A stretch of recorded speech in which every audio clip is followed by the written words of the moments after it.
Yeah. That is on. Okay. Welcome everybody. We'll call the budget committee meeting to order at 6 o'clock. And today is February 11th. Thank you. 2025 already. Shockingly. So members present are myself, Scott Lewandowski, Jane Aldrin, Paul Blaisdell, Eric Pyra, and our commissioner rep. Thank you, sir. And we're going to get right to it. So you guys all have, it looks like she was passing out the budget stuff, so you can kind of follow along. Our budget, we've met for a couple of months now, probably what, 6 or 7, maybe 8 times total. We've kind of gone through it, looked over the chief's and the commissioner's budget, chipped away at a little bit of it. If you look on page 6, that's probably the biggest page that we can kind of talk about. Our final budget is $3,710,511. A little bit down from the commissioners. It was $3,740,185, and then the fire chief's budget was $3,815,825. So when we went through it, nothing crazy major. There's nothing major on the docket this year. A lot of it's just cost of living stuff, general increases in electricity, fuel, stuff like that are kind of the things that we saw the most, but certainly can go through any questions that you guys pulled up in the budget book if you want. Yeah, I have a question on the bottom line. So you have a 4.4% increase reflected in yours, the others are higher. Current inflation is running at 3%.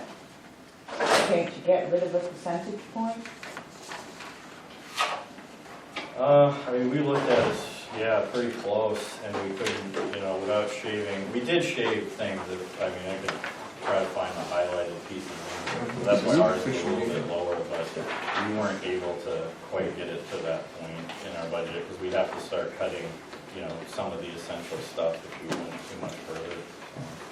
One of the additions to this year's budget was the offering of a dental plan for the firefighters, for the staff, not just the firefighters. And that, if I recall correctly, was around $30,470. So that was something different, a major difference from last year's budget. And the thought process there is that if we are to remain competitive in the market, because all these local fire departments are fighting for the same people. Our staff, we have a very highly skilled staff, especially when it comes to the number of paramedics that we have. And our concern was that, one of our concerns was that if we don't offer basic insurance, and in this case a dental plan, there's a possibility that we will be losing some of those highly skilled people. So for $30,500, there was a lot of discussion, trust me. $30,500 gives all of the employees of the district a dental plan. Anything else in the budget like that? Excuse me? Was there anything else in the budget like that that's new? Well, the group health insurance went up 5.1%. But you've had that before. So was there anything else that was We had new, group like the health, dental? it went up 5.1% It increased this year. from the insurance company. These are like benefits. There's no other employee benefits that are new other than the dental now. Everything else is just kind of cost of living. We're at the mercy of the insurance people, what they do, so those costs are kind of come in fixed, if you will. There's no changes in that, just what it is. Can I ask, do you shop the insurance around? Or are you staying with the same provider year after year? Right. I forget the answer to We that. stay with Health Trust. It's because it's Municipality? Yeah, it's all, most of the municipalities in New Hampshire use Health Trust. It's not like an insurance company, it's more of a collaborative broker where Health Trust does the shopping for the plans, and they come back to all the municipalities with the best prices for, different. So they are shopping it. Yes. Thank you.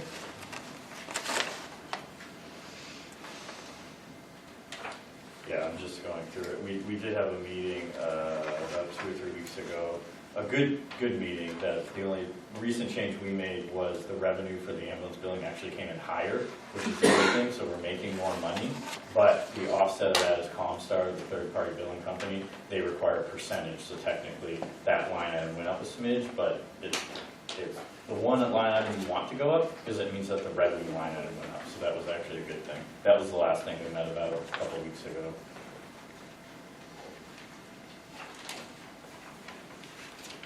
I said there was a couple other things that went up, not like just some of the internet, electricity, like everything that we all at our homes see the same cost increases, the budget's all the same cost increases. So. I see, just like the town of Northfield, that your office telephone service, page 4, didn't quite double, but it went up significantly. What's the line number on that? 341.1. I can explain that if you like.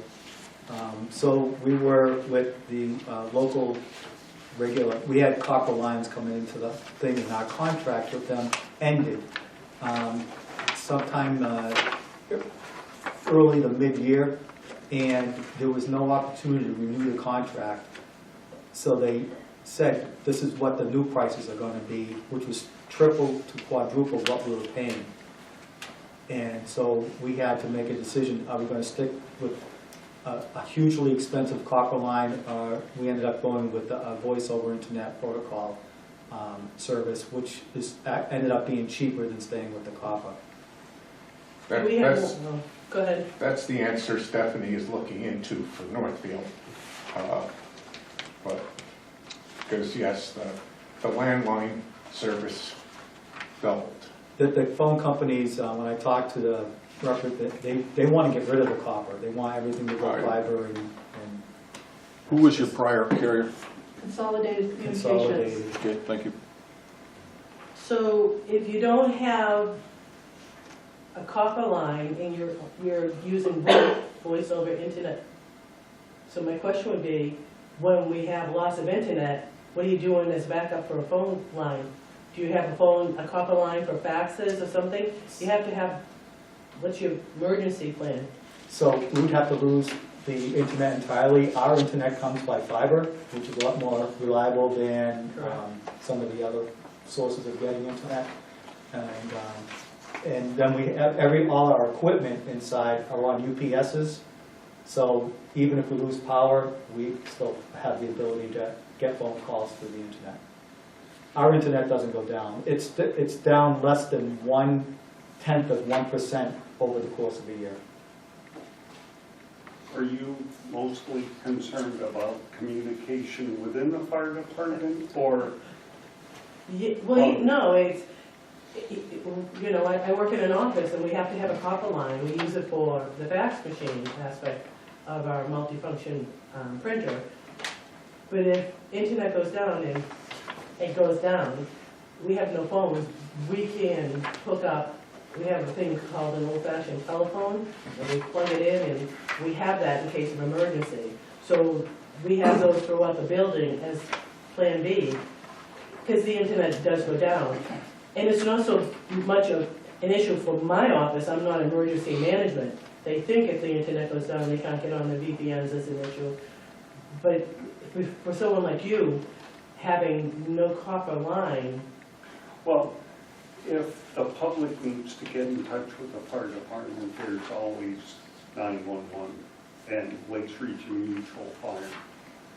They can, correct me if I'm wrong, Chief, they can communicate to the fire department over radio. Yes. They don't call the office, they would go through 911 through Lakes Region dispatch. If you dial 911, you end up with a 911 PSAP, and depending upon what your issue is. They may tell you to wait until, if it's a real true emergency, they're gonna do the process, and, which, they have redundancy backups, and Lake Suture Mutual Fire Aid, which is our dispatching agency, have triple redundancy in their internet and their systems, and the radio systems have redundancies in them as well, so. Your next line is cell service, which is high. Does every employee get a cell line? Cell No, phone? we have 3 cell phones. Most of the other is for devices, which are in the apparatus, in the ambulances, and it hooks up to our cardiac monitors and all that stuff. So it's a lot of technology So you're that, talking hotspots, or you're talking phones? so we use, we do have hotspots in the ambulances, and the 2 engines and 2 ambulances have hotspots built into them, so that we can create a Wi-Fi signal that goes into something close, like if we're parked in the driveway, we can use that Wi-Fi signal in the house, Mm-hmm, stuff like that. okay.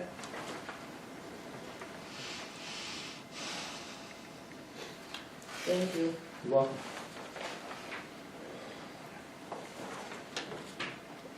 Excuse me, there's 30,000 difference between the budget committee budget and the commissioner's budget. And there's 105,000 or so difference between the budget and the chief's budget. What is in there that, in their budgets that didn't go through your budget? Let me refresh my memory on that. There was a couple little things. I know there was some in the training line that was different. There's some, I think, in the fuel lines for diesel. I think it was diesel or heating fuel. Repair and maintenance. Yeah, repairs and maintenance, that was another hot topic, with kind of where, there's a lot of back and forth as far as the station committee work and sort of where those projects are going, like how much we dump into repairs and I think windows was a big thing that we had a big conversation about, was how much money do we keep dumping into it? So that was some, for Park Street. For Park Street. That, I remember that particular topic, so I'm trying to find that line item now. That will probably show us. 430.02. On page 3. Oh, yeah. The training line, we reload about $7,000, about 25% of the training budget. We, as a budget committee, reduced the commissioner's budget for training by about 25%. And what we did was we had a matrix of what the classes were, who would be taking them, is it necessary for them to take them to maintain certification, et cetera. And we did, like I said, 25% of that budget. So, I gotta believe that that money is also in the chief's budget. Yes. Did the chief make a statement to you relative to what the result of that cut will be in training? It's one of the lines that I tend to support. Well, in this case, and I don't remember, I don't have the matrix in front of me, but I don't recall that we eliminated any training. What we did was we restricted the number of participants. So someone on staff will be trained at these different levels, just not everyone. So, you restricted the number of people who will be going to these classes. We can't do that. That's where I'm going. All we can do is say, you asked for 4 people. Can you get by with 2? And if it's, say for instance, $5,000 per person, we'll give you 10,000 instead of 20. But we didn't pick the people that are going to train. Yeah, there's no required training that we cut out, like all the refreshers, EMS licenses, all that stuff is still in there. There's nothing that would, I think it was more, and again, it wasn't like a unanimous vote, by the committee per se, but I think the discussion was some of the more, not wants, but like more advanced stuff, like that maybe could wait a little bit. Nothing like pressing or critical about that.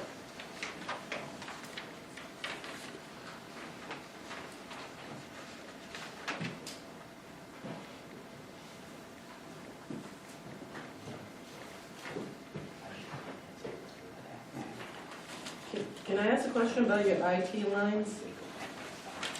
Which page are you on? 34, 342, IT lines, What and page? I'm sorry? 342. Are you telling me I'm not loud enough? Oh, I'm telling you right now. Image trend, I'm not familiar with that term. That's our records management system. That's where we do our fire reports and our EMS reports, patient care reports. It's a software, Yes. and does it retain like PDFs and everything, or do you do that in the cloud? We can turn it into a PDF if we want, but it's actually very cheap compared to what most, because we got it through, the state got a grant from the feds. It's a 10-year grant. Okay. If we were to get image trend on ourselves outside of the state, this would be like a $15,000 line. So we get it through the state, and this is. So are you using state contracts for your computers and everything Yes. when you're Well, sourcing it not, out? for most of our stuff is all state So you're stuff. sourcing it through the contracts? Yes. Thank you.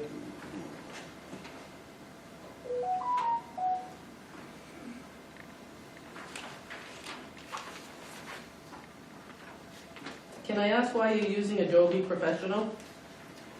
Because regular Adobe isn't good enough for what we have to do with our documents. We have to edit a lot of things that we get as a regular Adobe document. And say we're doing a fire prevention plan, pre-fire plan for a building, we'll get a set of plans, and we want to add things to it and stuff like that, and that's why we have that. So we can Have you put that looked in into QPDF? PDF. I don't know what that is. I know PDF, but Okay, QPDF is a software, and it's $40 a license rather than 100 and something for a license. So if you're not concerned about electronic signatures and stuff, we do use electronic signatures too. yeah, but you wouldn't necessarily need everybody to have Adobe Pro. We don't. We only have, I think, 3 people. Great. Yeah, that have Adobe Pro, and everybody else has the regular version. Okay, look into QPDF because it's cheap. I used it in my business, and it does almost exactly what Adobe Professional does at minimal cost, and it's one and done. It's just a license. It's, you're not worried about maintenance or anything like that.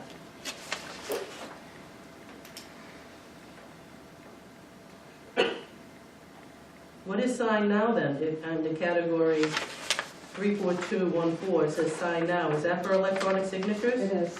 Yes. So why are you buying that if you have Adobe Pro? Not everybody has Adobe Pro. So Use that. we send documents to, like, the commissioners or something like that, and they have to sign electronically if they don't have a chance to come in, so that's what that's kind of used for.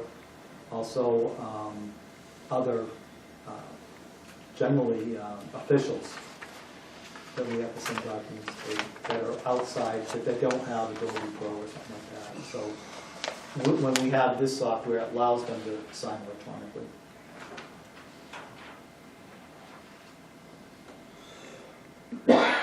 And then the last line item is Vector Solutions, which is a schedule or payroll support. So that's a software?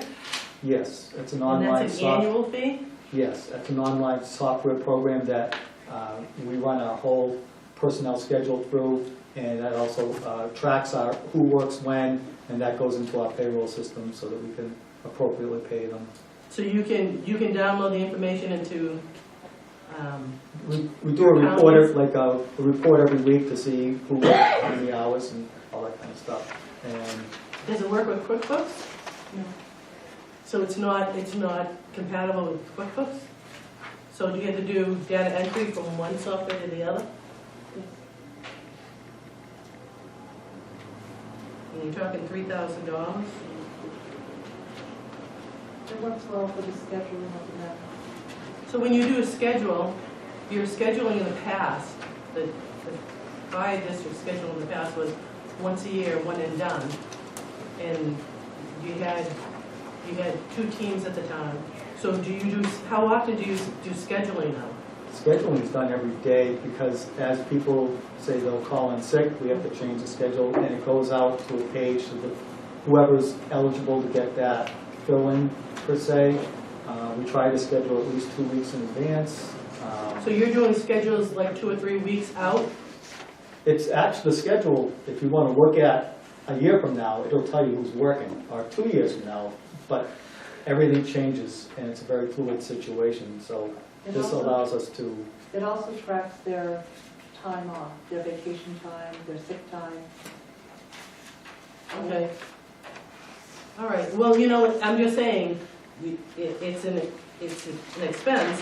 In the past, the schedule was done, it was printed in little booklets, and they didn't deviate. Listen, I brought that up, and you thought I was from Mars when I said you can't function like that. So the fire department schedule is very hard on somebody who doesn't understand how fire departments work. It's not. You're still 24/7. We work 24/7. Shifts are 24. They're actually broken down into 12-hour shifts, unless they're overtime shifts, then those are 10 and 14s. So there's a lot of rules that we have to write into the software to make it work properly. And how many crews do you have, seeing that you're on 12-hour shifts? Do you have 4 crews, or are you 4 working crews. with? So there's 4 shifts of 4, 4 16 shifts of line 4, personnel. okay.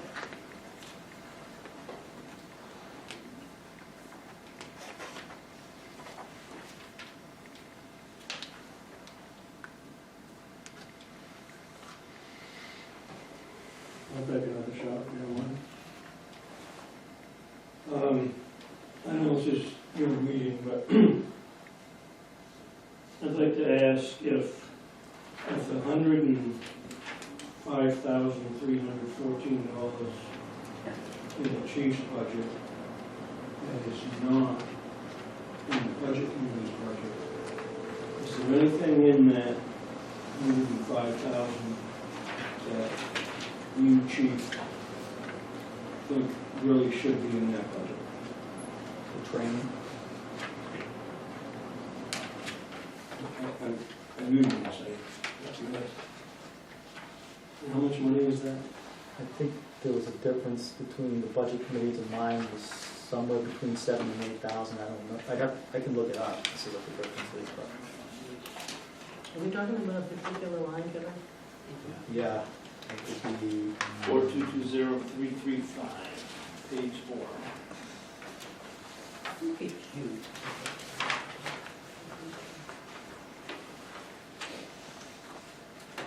yeah. So it's 7,000-ish. 6,800 exactly. And the new dental benefit was 30 grand?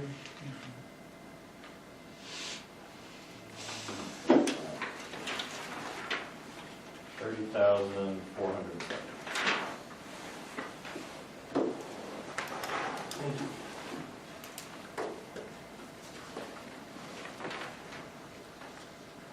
Under category 560, dues and subscriptions, in 2024, you had $148 for notaries. How many notaries do you have? We had 2, now we have 1. And you have to be a notary, you can't do JP? I could have done JP, but I was already a notary, so You just rolled it over. I just rolled it over. You're not using a crimper anymore, are you? No. I have one. Yeah, you know what, I get it. I have a stamp. That stamp is so nice. I know. That's five, three, five, Hi. I appreciate your questions, but you gotta help me out by telling me what page we're on. Oh, I'm sorry. I told you the category. I'm sorry. And you ran into the bottom. Hey, I'm old too. It's blurred at the bottom. Is it Page 5. five? Is that five? Section 560. 560. I was asking about notaries. So your question was answered? Yeah. Okay.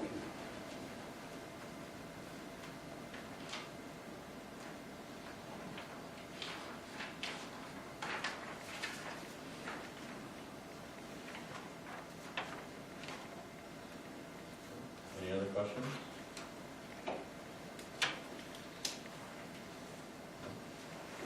You guys got anything else that you want to add? Anything for you?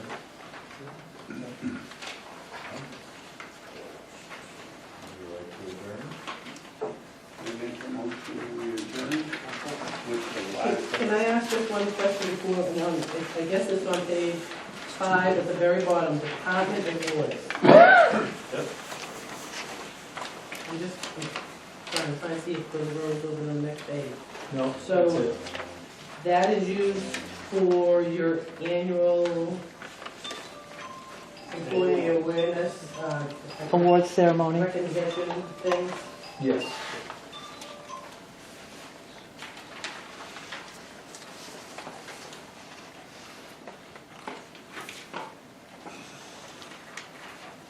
Any other comments, questions? I make a motion that we adjourn at 6:27. Second, all right, motion made and seconded to adjourn. All those in favor? Aye. Motion